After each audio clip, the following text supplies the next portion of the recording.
Howdy doody, everybody. It is a special, hopefully I did this right, to the right group, to supporters. This is a monthly thing we have going for our VIP group here on the Bookface. And what we like to do is get together in a little group and ask questions, and I answer them. And these questions are submitted through the Facebook group, the community on the VIP Hub, the Paul Greene VIP Hub. And sorry to keep you waiting. I had some technical issues. Surprise! I had some technical issues.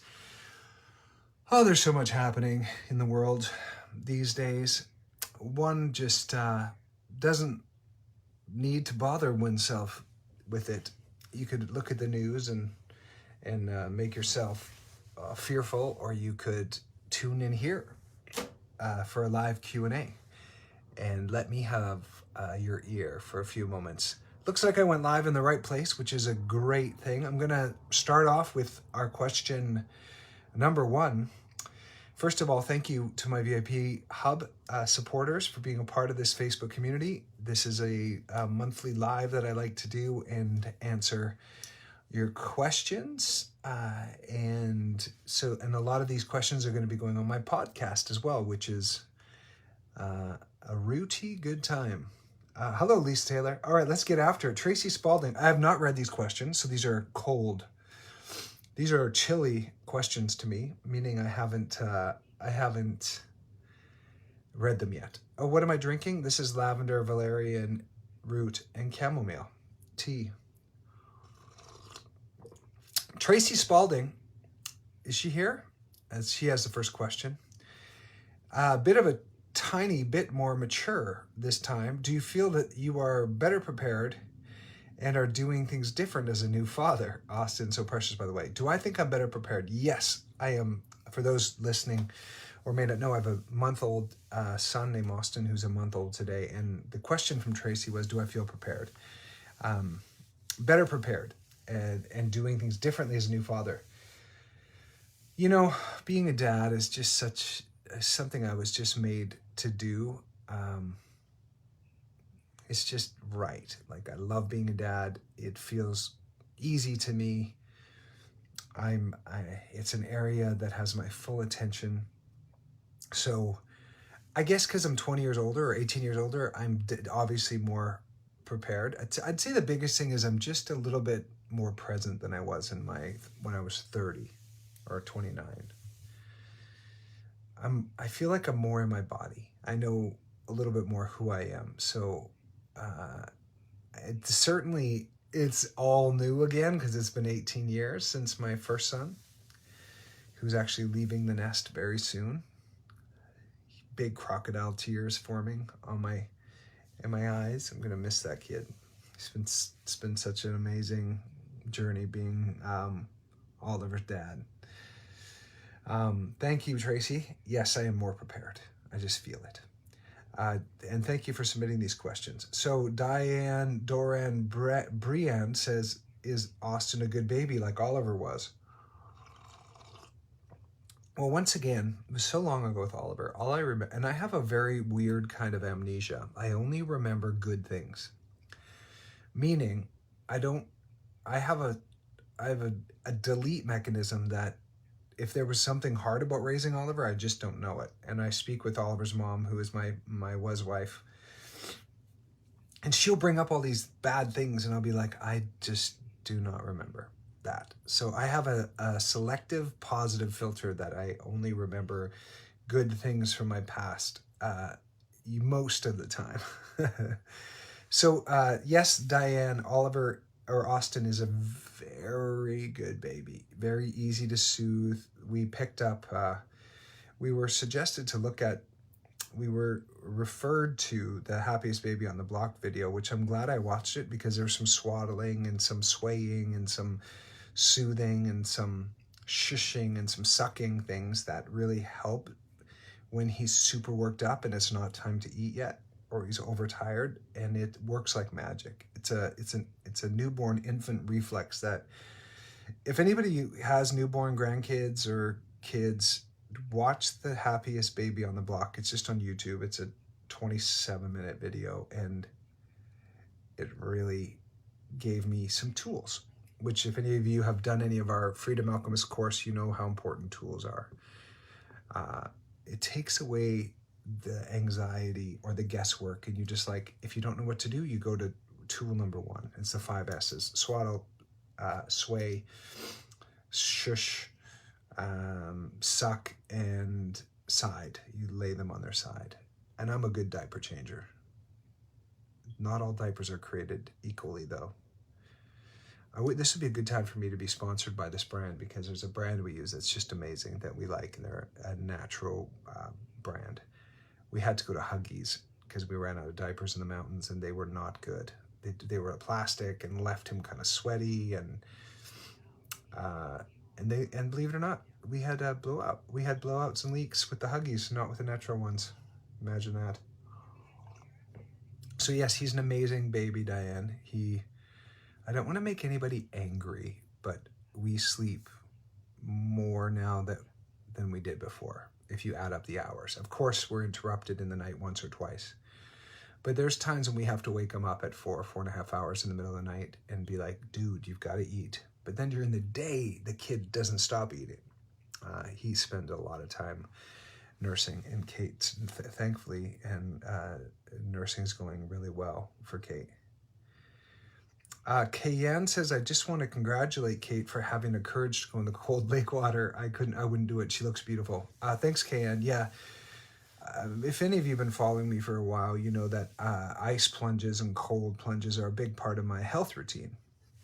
And Kate's actually usually better at it than it just, I think her body she's only been a month since giving birth. So this is her first time doing anything that wasn't warm and nurturing. And in hindsight, we should have waited maybe 10 more days to do something that cold, but she was up for it. I didn't force her, contrary to how it looked. She does look beautiful. And yeah, Kayan, I'll tell her that you congratulate her for going in the water. The lake is about 46 degrees. In terms of cold water, there's way colder. People do it right at the freezing point, like 30, 36, 35, 34, right when they have to break ice to get into it. I hate that. It hurts so bad. But when I have my cold showers up in Lake Arrowhead, it gives me a frozen headache instantly. It's that cold, the water. Not instantly, but within 5 seconds, my head goes like, pow, and I have to turn and keep rotating. I try to spend about 90 seconds in the shower. So I'm rotating like a wiener on a wiener roast, but being iced. I highly recommend it. Check out Wim Hof if you want to know more about the benefits of cold water exposure. So Shirley Resnick says, after sending you flowers in Nashville, no, she didn't say that, but she did send me flowers in Nashville for my concert. After your 40 days of nesting with Oliver, what is the next phase of his bonding with mom and dad and Ollie, etc.? Good question, Shirley. So in the Ayurvedic and Chinese medicine, ancient medicine, there's a 40-day period that's, you know, it's where there's not a lot of stimulation for the baby, and we're practicing that, where we're keeping him in, not meeting a bunch of people, and the thought is that, as well as the Happiest Baby on the Block talks about the first 3 months being the 4th trimester, and the baby still is between consciousness, really, and so in that phase they don't know that they're really in their body yet. And so keeping them feeling like they're in the womb, that's why swaying and swaddling and shushing. The shushing isn't like telling them to be quiet. It's meant to go shh, shh, to make them feel like they're in the womb again. So a combination of the 4th trimester, which there really isn't one, but apparently our babies' brains are so big that if they come out early before their bodies finish developing, or else they would never fit through the pelvis. So that's one theory. What comes next after the 40 days of nesting is, you know, thankfully, some of the silver lining to COVID is we get more quality time at home, quiet time. I do have a movie. I got to go film the Jaguar, My Love, which is a film that we're filming now over a year and a bit, a feature film in Mexico at the end of the month. So I will be jumping out and And Kate, we'll probably have a friend come for a few hours a day to kind of give Kate a break, and Oliver will be here too. So the next phase is just keeping it slow, surely, and gradually introducing him to people. But we're not in a rush. We're going to take this first 3 months as the 4th trimester and make sure he feels grounded and safe and connected and understands that he's safe before we go into, then I'll be doing Baby Wise after the first, which is a sleep scheduling, which worked very well with Oliver. It's Baby Wise. Marianne, thank you, Shirley Resnick, for the flowers and for the beautiful question. Marianne Schurmans, Paul is preparing for a new movie. Can you tell us more about this film? Yes, Marianne. So the thing about this movie is it was because of, it's shooting all over the world. I think I'm going to Guam? No, where am I going to? French Indies? Is that where the next part is? And I think there's some shooting in Colombia and in Montreal. So 4 locations, which is crazy during pandemic, but we're doing it all over the world. And it is a feature film about a girl who falls in love with, rescues a jaguar from poachers. And so the logistical part is they had to really have this young girl who's and the jaguar meet, so they get bonded in a way before they start filming. But I can't tell you too much about it other than if you watch The Wolf and the Lion,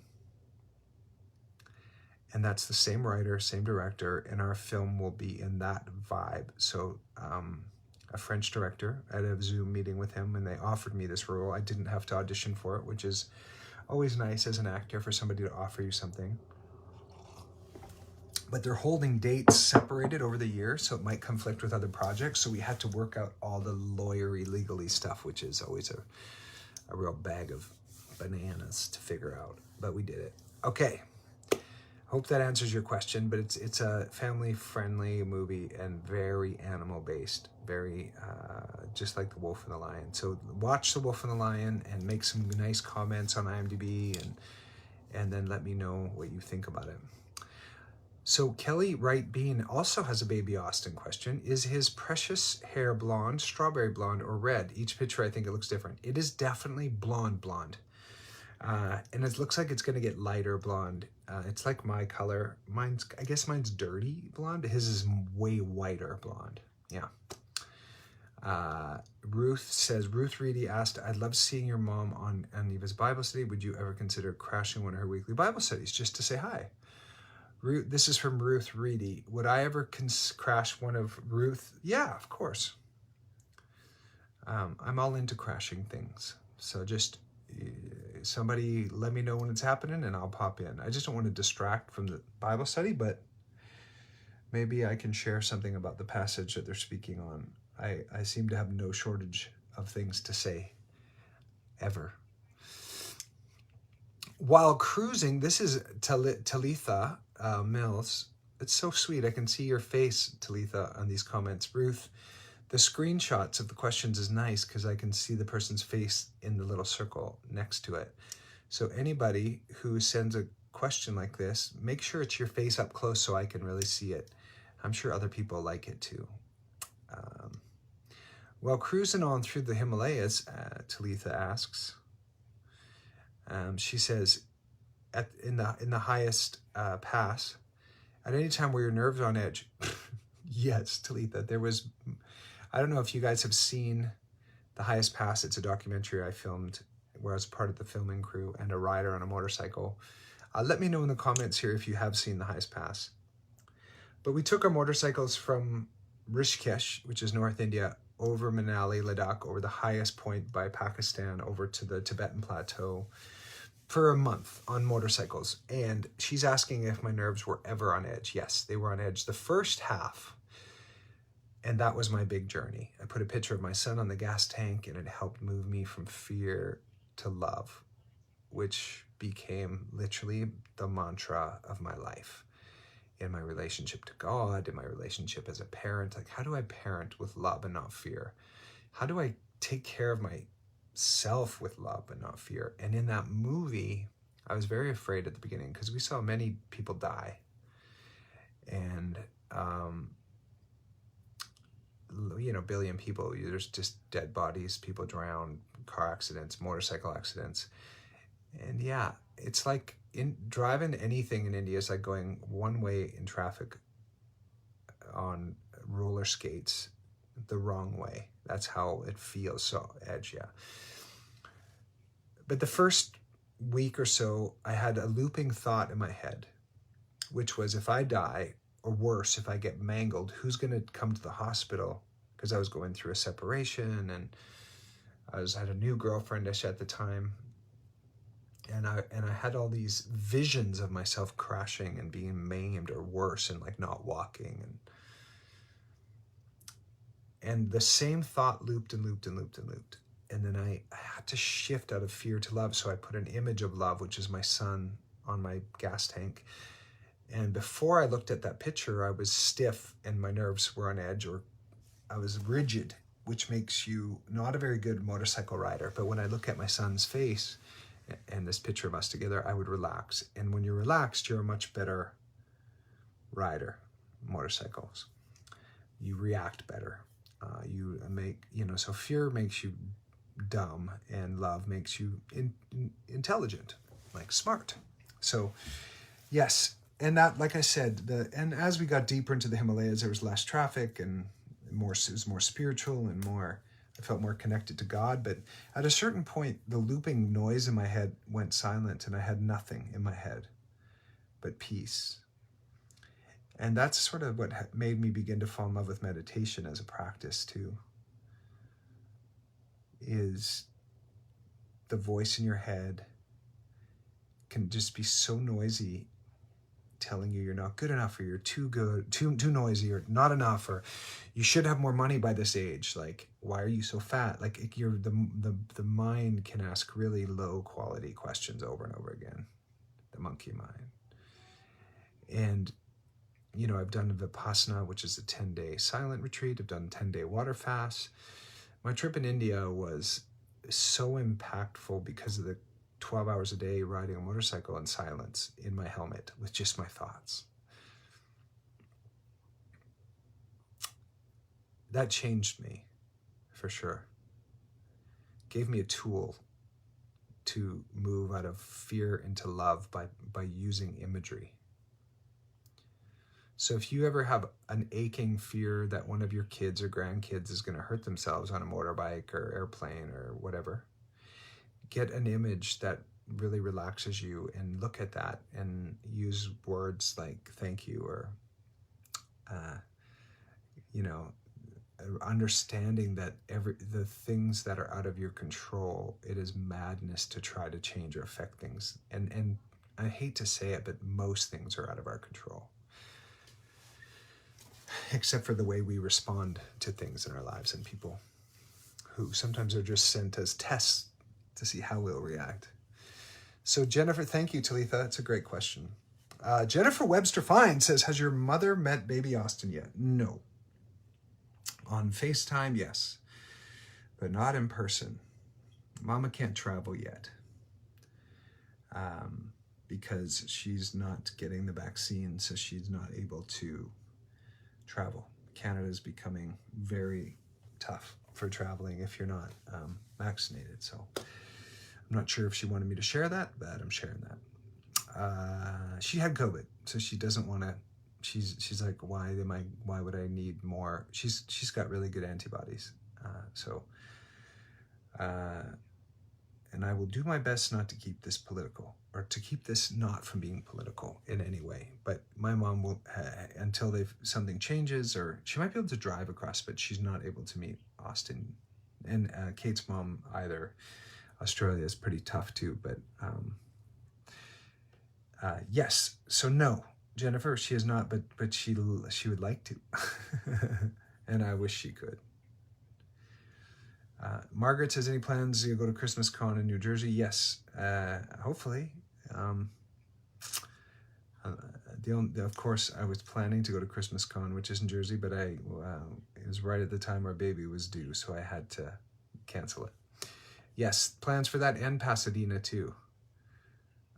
Paula Waters says, "Yo, PG, what's your favorite original tune to sing or play?" That's a good question. It might be The Stone, just because I loop it. I'm trying to think.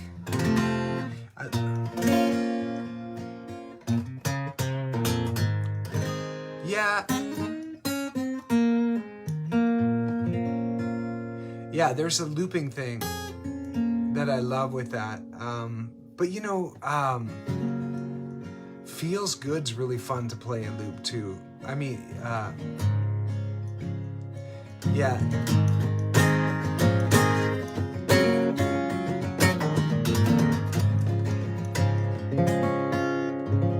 I need to change the strings on this guitar. I just really love playing most of my songs. I do them different every time. Of course, Plea of an Angel is fun, Paula. Their harmonica is the most defined that I play my harmonica, which is quite interesting. Means it's the most melodic that it is, and and in Plea of an Angel. Okay, I'm just looking at more questions here.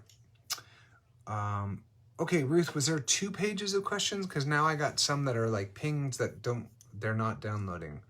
Was there 2 screenshots you sent me, or is there more? Because they're kind of doubled up, and it looks like I'm out of questions. So I'm going to take questions directly from you.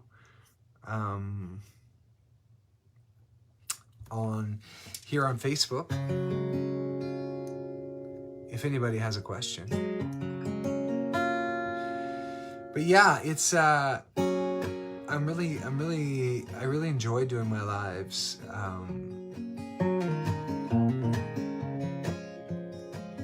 And I'm taking a guitar course by Paul Davids, which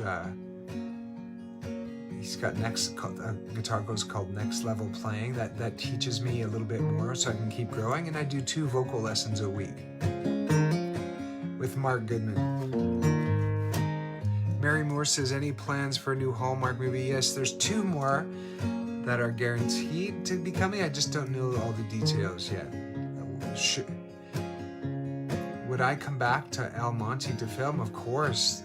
I loved it. I loved Almont, right? Yeah. I loved being in Ottawa and around the area. It's far from my family, though. If I weren't in entertainment, what would I be doing? Some kind of a natural medicine for sure, or a pilot. But I would want to be I don't know, I wouldn't want to be a commercial pilot. I literally would just want to like fly different types of planes. I got my pilot's license when I was young. I want to get my helicopter license at some point.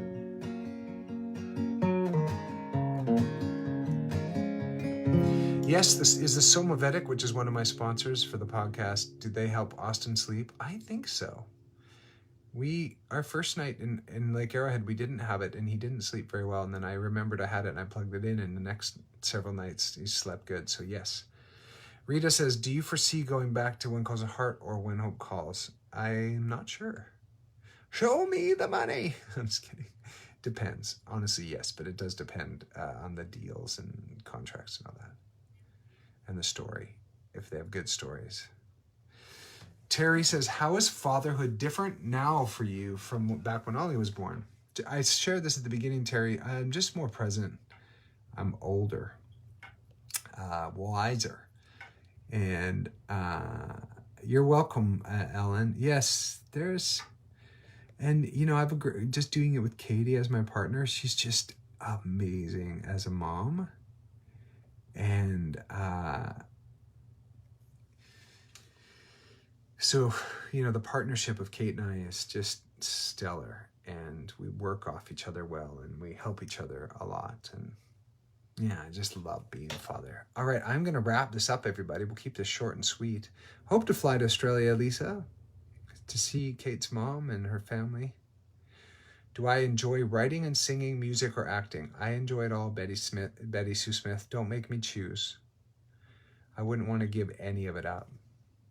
I would not want to give up acting, and I would never want to give up music. So the dream that I'm creating is a show and a series that I actually get to do music and make people laugh and also tell deep stories. So like music, comedy with heart and soul. So I may have to create it, and I wanted to shoot either in LA or else right where my family is close by, because without family, it's a waste of time to go work and just be working without nurturing the family or the home. Okay, more questions. Ruth sent me some. Amy Porter says, for my question, I'm going to give you a few sentences to finish. Something a bit different. I love this, Amy. Okay, sounds great. My top 5 places that I want to travel are Tibet, because I've only been to the Tibetan Plateau, which is kind of nearby there. Brazil. Australia again, but to really see Australia. I really want to go back to Japan again. I'm listening to Hardcore History by Dan Carlin, and he's covering this really neat Japanese history series. And my 5th place I'd like to travel would be the moon. Yeah, true. I really would love to go to the moon once we get some bases set up there. Happen in my lifetime. I'd love to go to the moon and experience that feeling of being up there. The moon would be my first place I'd like to travel. Mars, not ready to give up my life. I love Earth. I'm excited about the future, though. I really feel like we need to take care of this Earth better, so we're not going to be forced off planet, but we're going to be living off planet in my lifetime, whether it's in stations around for sure. I have no doubt about it. Margaret says, any word on new movie? Yes, I'm shooting here in 2 weeks in Mexico, and then speaking with Hallmark about a couple more movies there, and I'm producing some things, and there's some other things coming on, and I'm auditioning for cool things. Lots of stuff. I just auditioned for a Pierce Brosnan theatrical film that looks really fun. What are the different types of vitamin C, doses, benefits, risk? Also, quercetin and B propolis, benefit, risk, doses. Okay, so I can't give medical advice on this, but I saw a naturopath who gave me a mix of vitamin C, quercetin, B propolis, zinc, and then this called xylitol. It's a type of xylitol. It's called X-Clear that you spray in your nose and it kills the virus. There's a protocol as well. You put a tiny bit of hydrogen peroxide in water and you snort it and then you spit that out. Don't try any of this without getting it cleared with a natural doctor, but these are just some things that I do. I have a mix of zinc, vitamin D, vitamin C, and quercetin that's in a liquid that a woman my friend's mom who owns a health food store made it for me. It's a big bottle and we take a big tablespoon every day. So but I don't know, if you Google any of it, you're not going to find anything because Google is owned by the pharmaceutical companies that don't want you to use vitamin D or vitamin C. So if you look up the benefits of quercetin, it'll give you 10 pages of risks first. So don't Google. You have to use DuckDuckGo or something if you want to get around the censorship. I'm not sure of any risks. I just know they all fight viral load and boost immune system, Bonnie, but great question. Okay, so let's see here. What's your favorite? This is from Stacy Hollis. Thank you guys for these questions. I love answering them, so keep them coming for next month. What's your favorite aspect of being an actor and a musician? Okay, Stacy, it's a great question.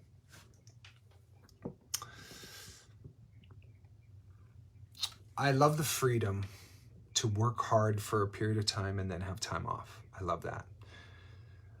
I love the feeling of behind the scenes the camaraderie and the tightness that you get with the crew and the cast. I love that feeling of a family away from home.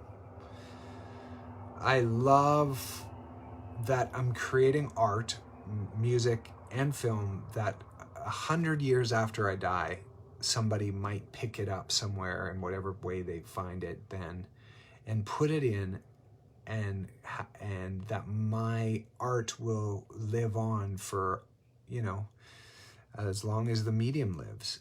You know, we're watching films from early 1900s and or first, you know, so I just love that it's permanent, and everything that I make sticks around, so that when I leave the planet, this art will still tell stories and bring people joy and laughter and connection to God, hopefully, and remind them who they are, even long, long after I'm gone or my kids or grandkids are gone.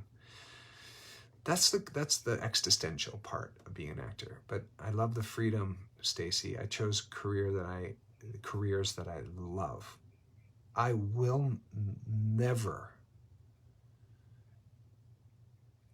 do something that I don't enjoy doing.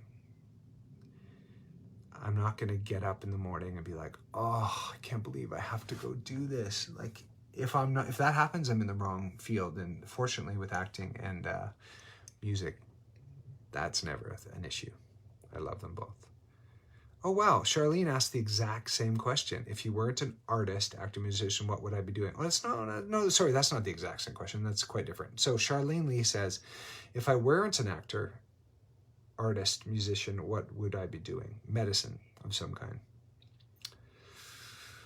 But I'm such a freedom junkie that I would have to find a way to do it, like through podcasts and YouTube, and I would need to be an artist of natural medicine, not just like a doctor in an office seeing people one-on-one. I'd have to be where I help millions of people through this medium here, film and podcast.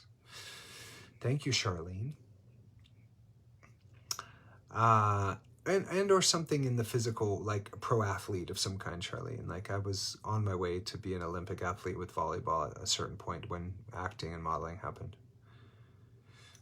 Nina Erler says, not sure if this was asked already, but what's your first paid acting job and at what age were you? It would have been a TV commercial.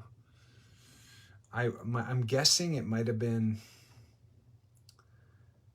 in Paris for a fast food company where I did a TV commercial. And then I did 100 TV commercials before I booked my first acting role, which was Freddie Prinze Jr. had a sitcom called Freddie, and I played a fireman on there with my shirt off, I think, and I had these puppies, like new puppies. No, maybe my shirt was on. That's weird, but I think it might have been on. That's my first paid job, was Freddie Prinze Jr., Freddie, other than commercials. Let's see here. What else we got? Thanks, Nina. That's. Oh, what age was I? 30. 30 was my first actual TV role. Yeah. I've only been doing this for 17 years, but I did go to school when I was 16 to become an actor. But then modeling happened for about 10 years before I made my way to New York. Actually, New York was brought there to be an actor, not a model. But when I got to New York, I was with Wilhelmina, and I booked Tommy Hilfiger and J. Crew, which kind of set up the next 10 years of my life working for them and Armani and people like that. Okay, another question. Rita, that's a great question, Nina. Thanks. And you too, Charlene, Stacey. These are all great questions. I appreciate you.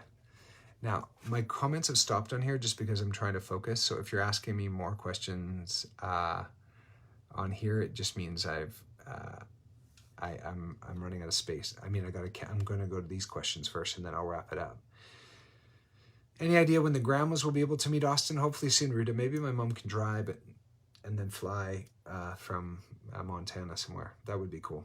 I'd love to make that happen. And of course, Patricia, Kate's mom, she's going to come when it's warmer here. She doesn't want to come into our winter. Mary Riggins, not sure about When Calls a Heart, and I've already talked about the movies. How has my life changed after Austin's birth? less free time. We schedule it a little bit. So it's not like just what are we gonna do, whatever. Like we're no, like not going to cinema, not going out to eat as much or at all yet. But what's changed is everything's kind of slowed down, and I'm just squeezing every second because I know this newborn phase goes really fast. So I'm so happy to be a dad, and everything has changed. Everything has changed, Alice. All right, let's see, additional questions. Yep, good. Okay, I'll take one or two more from up here. Ollie is an amazing big brother, Kelly Brassington. I still, Betty Sue Smith asked if I had a lullaby I sing to Ollie, or to Austin. I sing him little parts of Christopher Robin and I walked alone under branches lit up by the moon. I'll sing him a little bit of Pooh Corner because I sang that to Kate's belly quite a bit when Austin was in vitro. All right, I am going to say goodbye to everybody. Yes, Anne Chivola says, I can't wait for your book. Any plans to continue writing? Yes, I've written all the chapters mostly, and then Ruth's helping me edit it before we send it to a publisher to do another round of editing. So we're moving it forward. Ruth's helping me stay on track with that, and we're getting close to submitting it for a critical review. So it should be out within a year. So that book is 52 Ways to Be the Dad You Wish You Had. For now, we might change the name, but that's what it's always been. It was originally a deck of cards to help dads with giving them little tips and tricks. But now that I'm a new dad again, I got to put in the happiest baby on the block. I got so many new things to put in for newborns that I'm so excited. It'll be really add some value to it. So, all right, everybody, I really appreciate you. Thank you for being here on The Grass is Greener and being here on my VIP group, the VIP hub through my Facebook page. And there's so many ways you can connect with me, mostly on paulgreene.com, but there's a cruise coming up with Andrew Walker and myself. There's a newsletter, there's a text service, there is my Friday night concerts, and then afterwards there's a Patreon get in free, and you can win a painting. My brother's going to be painting with me this Friday. You can check out my Patreon, all this on my website, and there's a Green Room membership on YouTube, where you can have fun emojis and get a part of some early release videos over there. I have a brand new record out, Long Way Home, and my other record, Freedom for Your Soul. They're both available on Bandcamp or iTunes or Spotify. There's a Christmas movie that's still out there. I'm not sure if it's still running, but it's called Christmas CEO. That's my most recent picture. My Instagram is Paul Greene Official, as well as my Facebook, of course. But everything is on paulgreene.com. I'm probably missing something. We're going to be giving away the live painting that my brother's doing, and this Friday night. But come over to my YouTube, Paul Greene Official, first, and there'll be an hour there, and then we'll go to a Zoom where I can see you, you can see me, and my brother's going to be painting. And I hope everybody comes. It's free for Patreon, and $5 ticket if you're not on Patreon, and that gets you a chance to win the painting. And we'll be announcing our winner from last week. I really appreciate everybody. Thank you so much for being here. Remember, till we speak again, to be kind and gentle and loving and tender to yourself and your thoughts on purpose. And remember that you have the option, you have a choice to enjoy this life, no matter what comes your way. If it's tests or trials or squirrely Dans, you have a choice to focus on the gift that even the hard stuff can be, rather than be a victim. And it's a choice. And I just want to remind you who you are, which is powerful, and that you're not a victim, but that you can be victorious by choosing to focus on all the good stuff and using gratitude as one of the most powerful tools in your toolkit, to be able to turn off the whining and to switch on gratitude, just like that, just like a discipline, just like to be able to quickly switch to it. So Thank you all for being here. Of course, please subscribe and do all that fun stuff on Apple iTunes for this podcast. Those of you watching, you can hear this on the podcast, and your questions will be asked on The Grass is Greener over on iTunes. The Grass is Greener with Paul Greene. And I will catch you all really soon, very soon on Friday. Okay, bye for now, everybody. See ya.